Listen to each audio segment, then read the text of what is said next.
I'm going camping. It's been a couple years, so looking forward to it, just to get away for 3 nights. Heading out to Byfield National Park on the beach. Looks good. I'm about to start Big Sandy, which is the major sand dune in this park, the one that gives people the most grief. I've dropped all my tyres down to 16 psi, and in the past they've always just crawled up, no issues. So it's been pretty dry of late, so the sand is quite dusty, but we'll see how we go. Shouldn't hopefully be an issue. Let's go.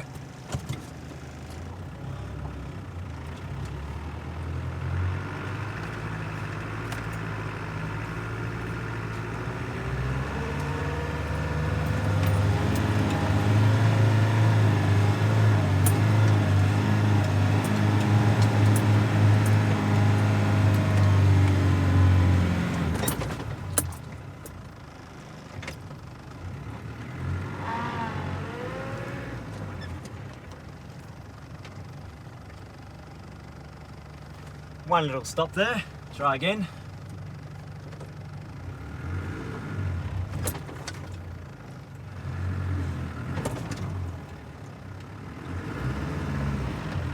Although you can't tell here, this sand dune is actually really quite steep.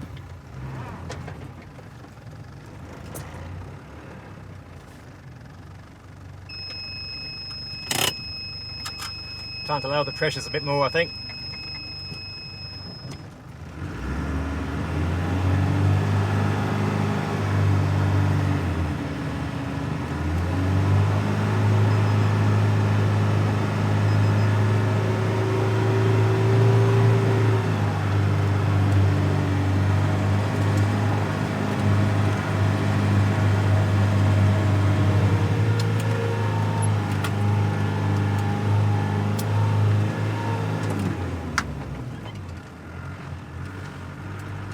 I think that's most of it. There might be another bit ahead.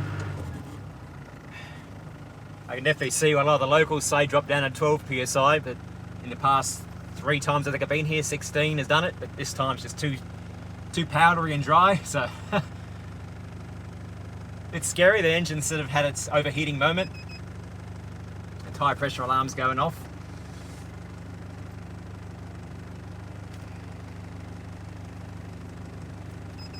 Come through, mate. Yeah, thanks for that.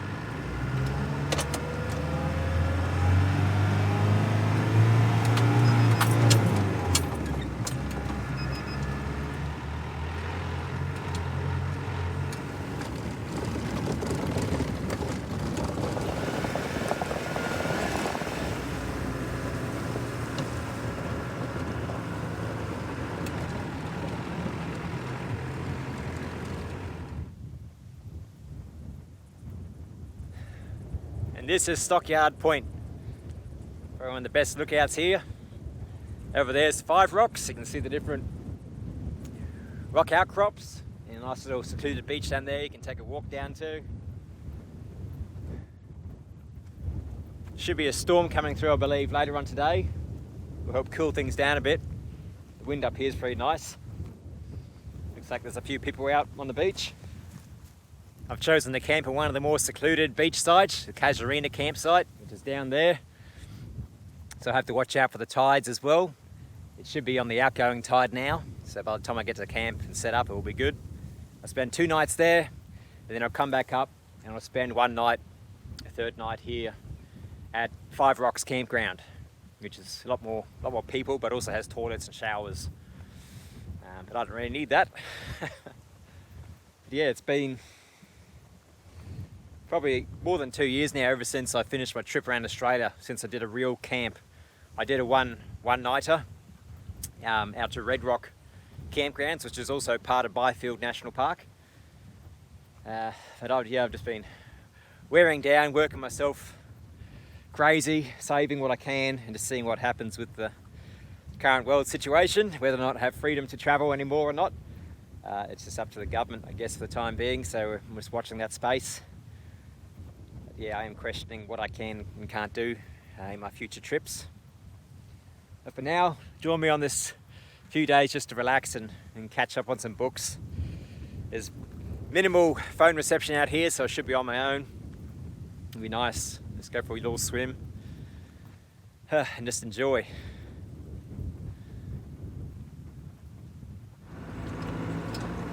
Just coming down the final dune,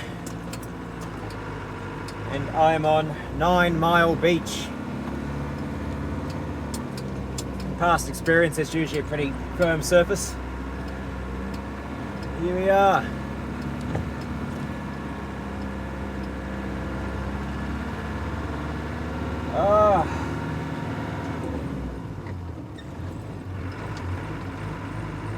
Got the one creek here, which is a bit of an issue when the tide starts coming up. I think there is a bypass track, but as long as I get the tides right, it shouldn't be a problem. Go up and take a closer look. Last time I had a nice swim here.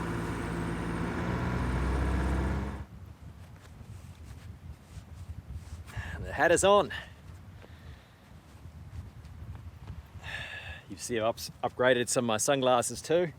Something a bit more modern. Still got my old ones though from now and again, but these are ballistic glasses.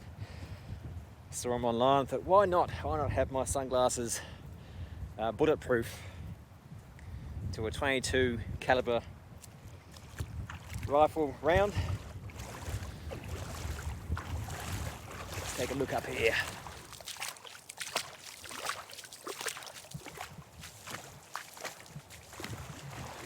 Goes a nice way up. There's a few little pools here, deep enough just to sink into. It's getting back to mostly fresh now. So instead of having a shower, you can just take a swim in here and freshen up. Got the pandanus, also known as screw pine.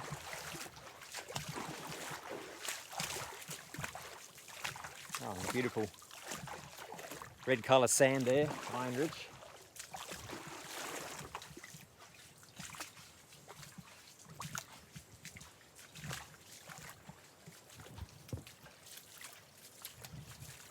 Won't go any further up, but yeah, it's beautiful. Let's listen to this for a moment.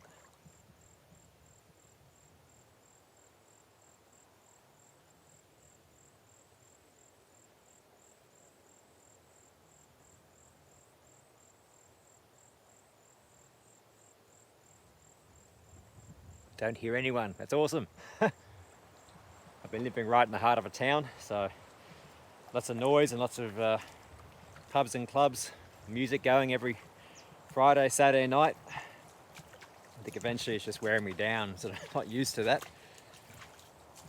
So I need to get away back to nature. It's good just to be mindful too. This is still crocodile country. We have had a few big crocs hanging around along our beachfront, and I'm back in the town I live. So I'm scanning all the sides and that as I'm walking up, just to make sure there's nothing on the banks. You never know where they'll be.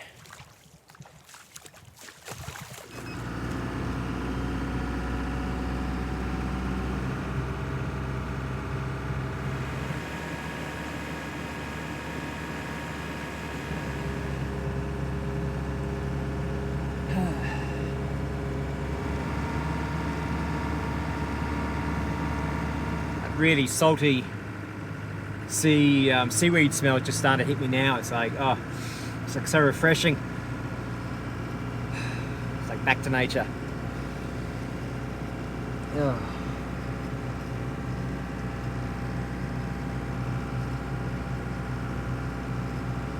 You can see how windswept all these trees are, the amount of pounding they take, especially this one here. It's really nicely swept.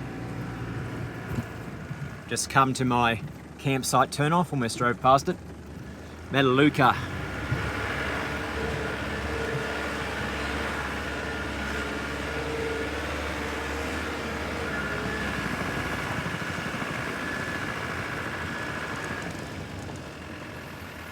So there's only like a couple, 2 or 3 spots here which are in the area. This one's probably the most shadiest and best, as far as, nice and relaxing out of the sun, cool.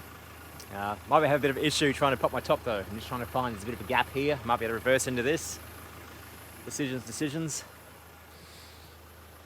I just don't want to be out in the sun. I didn't bother bringing tarps or anything, or any poles. Just keeping it simple.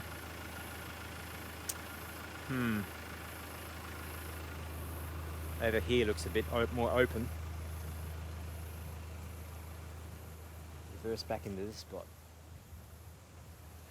I've got my fridge running, so I kind of wanted to get the solar charging, but it's only 2 days here and then I'll be back up the other side, so it shouldn't be too bad. It's all plugged into the lithium.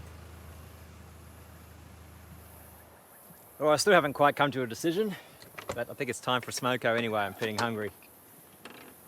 Didn't sleep much last night. So, bit of a mess in here, but let's try and make some food.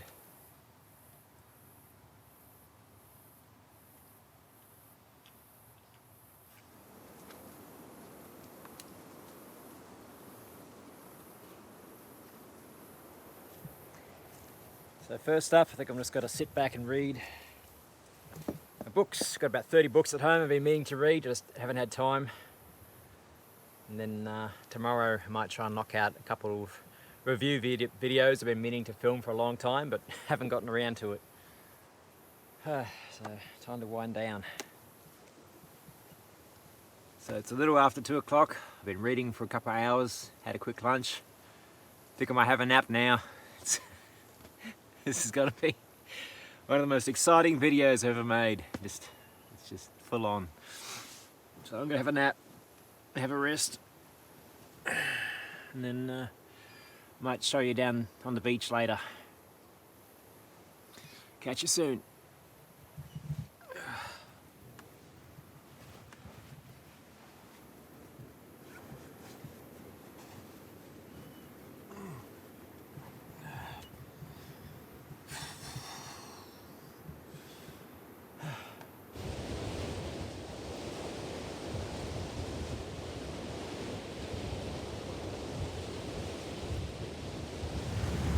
A little windy today.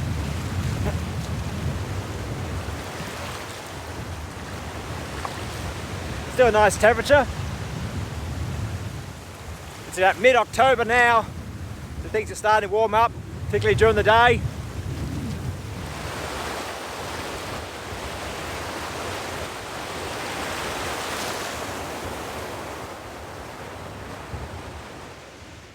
Walked up the dune here and saw some pig face, I think it's called from memory.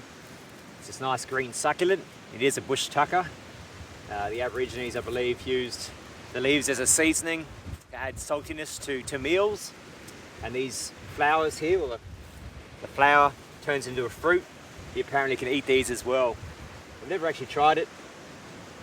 I can't really have a go at it now. I think I'd want to double check my facts on my books. But, yeah, so it's something to pay notice of if you're ever out in the bush and you're up on a deserted island or somewhere or on a beach and you need food, you might be able to get some food from these. There's also some prickly pear cactus. I've seen a few around with some pears on it. So it's another bush tucker. Invasive species, it's the one there. Back when they first sort of started invading Australian farmland, a lot of the women in the area would make jams and chutneys and other prickly pear pies and stuff. There's generally not a lot around, at least in my eyes. You've got the pandanus up here is another bush tucker, I'll show you. These are pandanus. There's like 600 something different species, but apparently in a survival situation, if you cut all the leaves off the very end, you'll see a white pithy type material. That's very starchy and that's edible. You'll kill that section of the tree by doing that, obviously. But they don't grow back once you kill a certain area. The trunk never reshoots new leaves. But yeah, that section down there. And then the big fruit up here. All right, at it. few coconuts, nothing in this one. They're washed up from time to time. Here's your fruit here. Now, depending on the species, that will turn a bright orange, and some of them can be edible, some of them are not. They have some can be called cheeky, or well, there's a burning sensation in the mouth. So some you shouldn't touch. But I've tried a few, and it's a sickly sweet type sugary thing, not the best tasting. But inside also, there's little black dots you see on the outside. There's actually seeds inside, so you can at least extract the seed and eat the seed.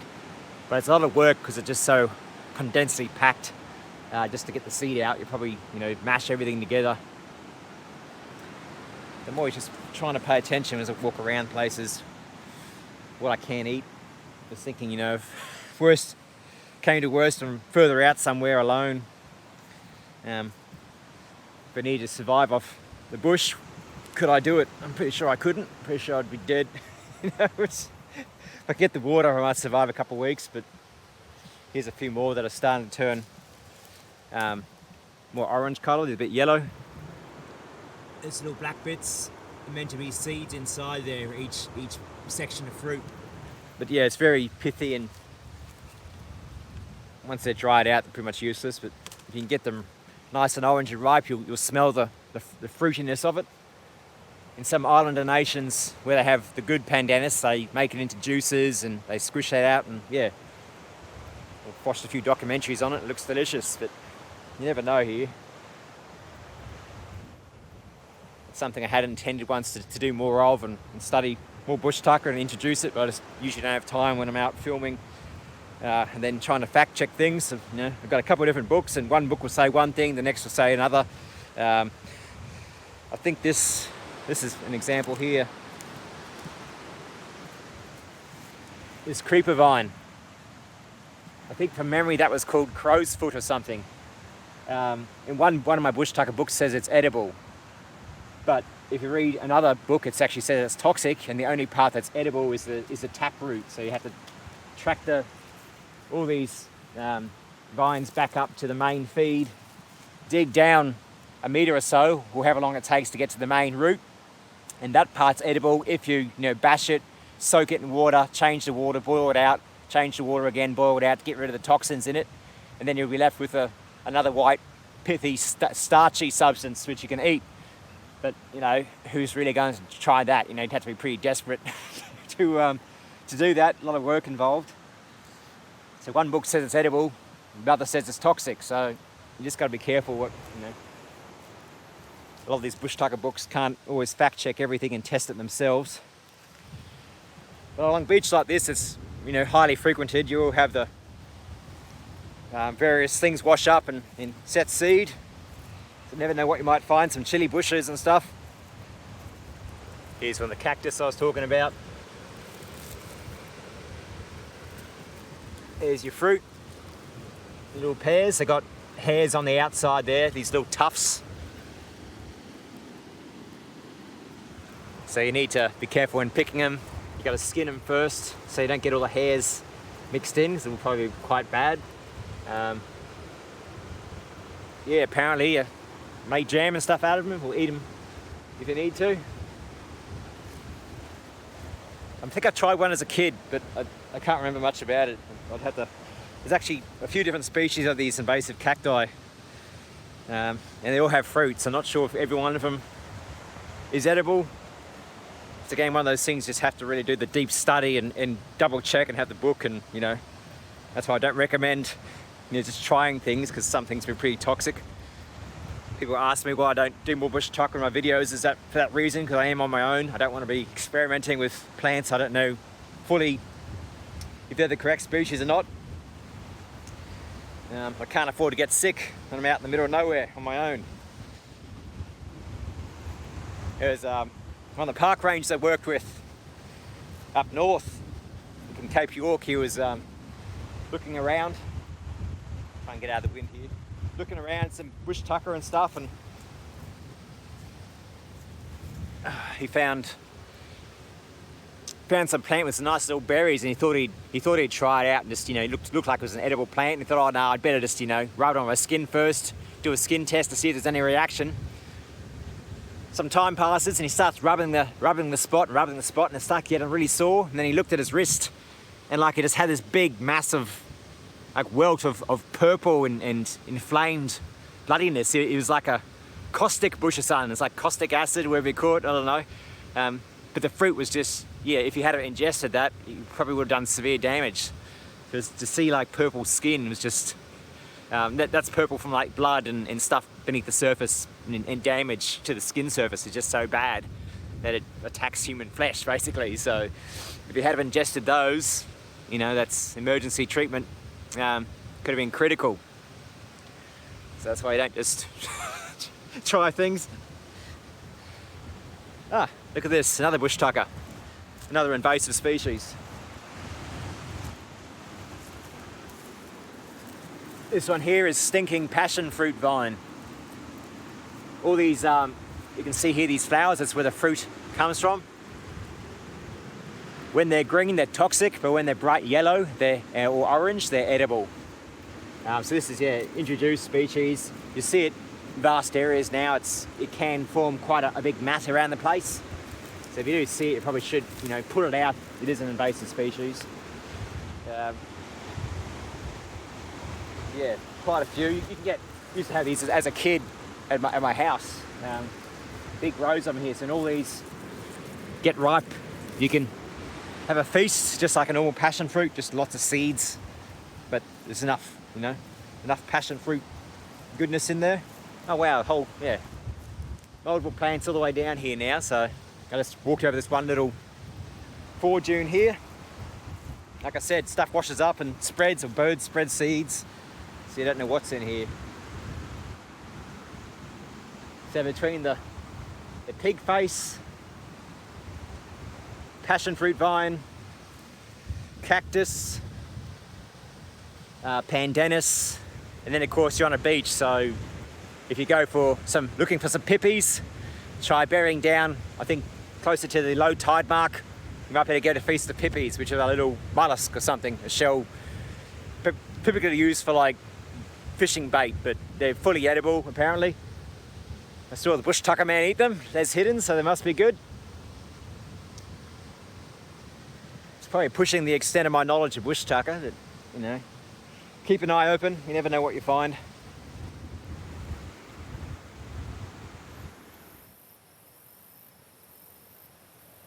Flowers like these tend to be high in nectar as well. If you get there first thing in the morning, you can either sort of suck it off or dip the flower into a bit of water and just let the nectar flow out, and then you have a bit of a sweet drink.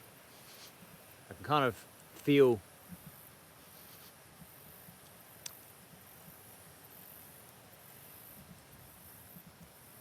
there's a bit of sweetness there, I think, on this one. Yeah.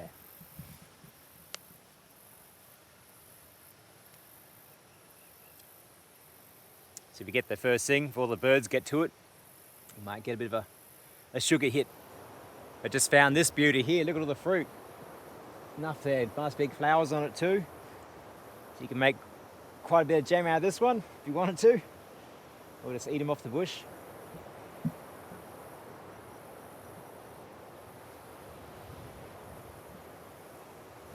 I'll have to get around to trying some. There's always plenty of cacti heading on out west. So I can collect some up someday and have a go at making something from it.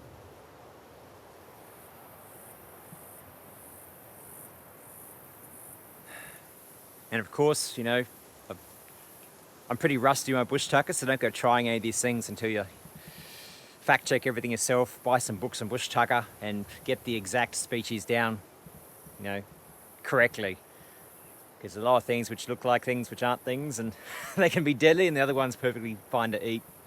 And of course, you know, the old ranger in me, this is a national park, so everything is protected, particularly the native vegetation, some of these cacti and things, and the passion fruit vine, they're all invasive species, so I don't think anyone's got to get in trouble having a taste of the fruit, but, you know, try and protect what we've got in these areas. But if worst comes to worst, it's good to know a few things about your surroundings and might just come in handy. It's getting late. I gotta have an early night tonight and try and get some filming done. There's a few reviews I've been meaning to make for the last several years but haven't gotten around to it, so I think this short trip I'll do a couple, get them done, and then look at maybe another weekender in the near future, just to start making this more of a common occurrence, because I'm just wearing out in the city too much. I just don't leave the house. I work 5 days a week, and then I'm just a hermit in my house the weekends, and then go back again. It's just like that month after month. So I need to get back to nature where I sort of belong and walk barefoot, reconnect.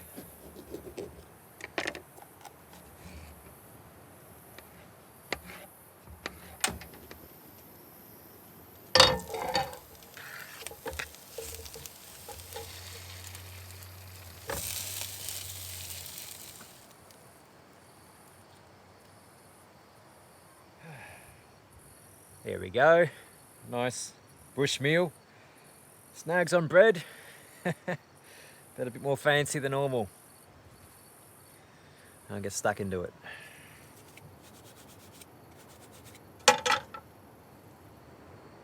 Time for dessert.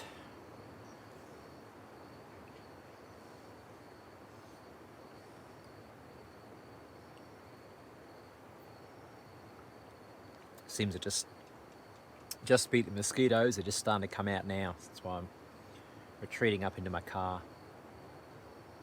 I might do a quick walk down the beach with the spotlight, see if we can see any ghost crabs getting around. There's quite a few holes around. They're pretty cool creatures.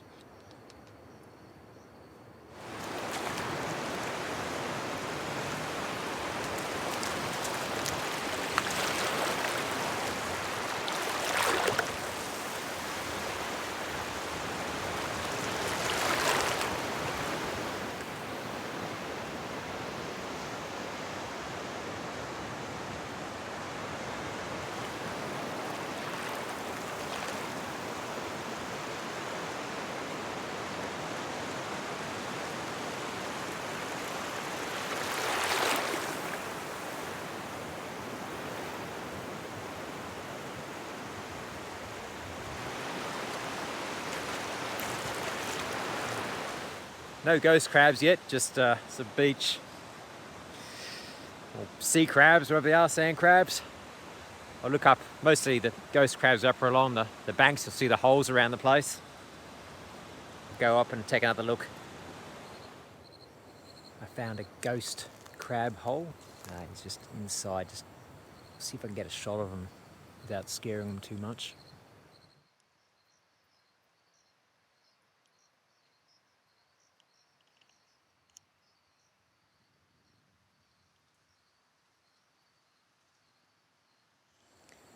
In this web we have a leaf curling spider. You'll see the leaf has been curled around and that's its home. It lives up inside.